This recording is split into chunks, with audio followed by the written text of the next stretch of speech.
no one is going to run against Trump in the Republican side and win because you're not going to get the Trump supporters. They are all in on Trump. Unless he has a stroke, unless something happens that's horrible, they're all in on Trump. If you run against Trump, you're now the enemy of Trump. If I was friends with DeSantis, I'd be like, don't do it. You can't beat that guy. You just can't. When that guy gets out there and he's waving to people and they're going crazy, you're not beating that. There's a fucking, and the fact that he was the president for 4 years and the country was in a great economic situation, and it looked like his policies were actually effective, and that it looked like the unemployment was down, all business was building, regulations were being relaxed, more things were getting done. You know, when you look at it from a policy perspective, if you just look at it on paper, what he did was effective. A lot of people think it was effective. You don't like him as a personality, so you ignore that. Don't do that. Look at it in terms of a policy perspective. People liked the ideas that he was putting forward. And now you're saying like, oh, the wall is raised. Now the fucking, everybody thinks there needs to be a wall. Even the mayor of New York City is now calling to stop immigration into a city. And this was the guy that called it for it to be a sanctuary state. When the reality of what your policies, what kind of actions you put forth, what the results of that are, and those results are highly negative, you're forced to sort of recollect your thoughts and come up with a new perspective. And that's what the mayor of New York City is doing right now. When you just look at what Trump's policies were, and then obviously COVID hits, there's a lot to that, the lockdowns, the economic collapse, all the shit that came with that. None of that is good. And then Trump holds up this like hope to bring us back to where we were when he was in office.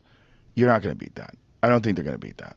I don't think, when you look at the Russia collusion, when you look at the Steele dossier, when you look at all the bullshit they tried to throw at him that we now know is bullshit, not just bullshit, but coordinated bullshit. When you look at the fact that they suppressed the Hunter Biden laptop story and that 51 intelligence agency representatives signed off on that to say that this was Russian disinformation, which they know is not true.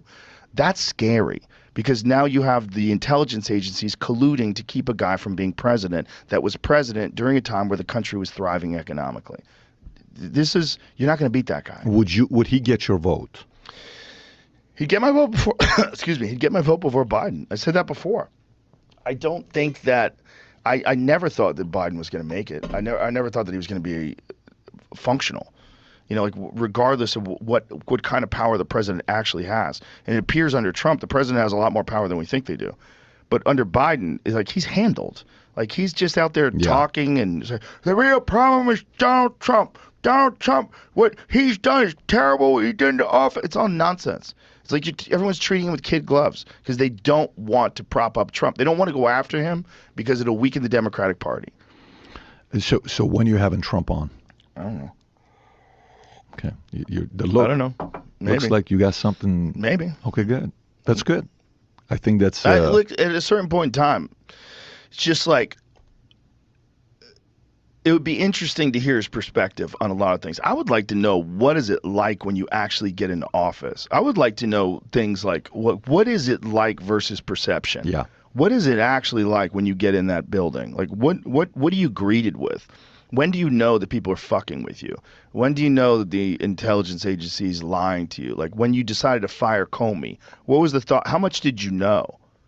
Like what's the machine like? What is the deep state really like?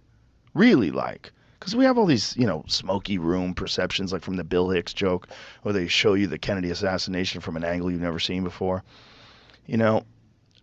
What is the machine that runs this country? Because it's very clear that it's not as simple as elected representatives that are doing the will of the people. It's not.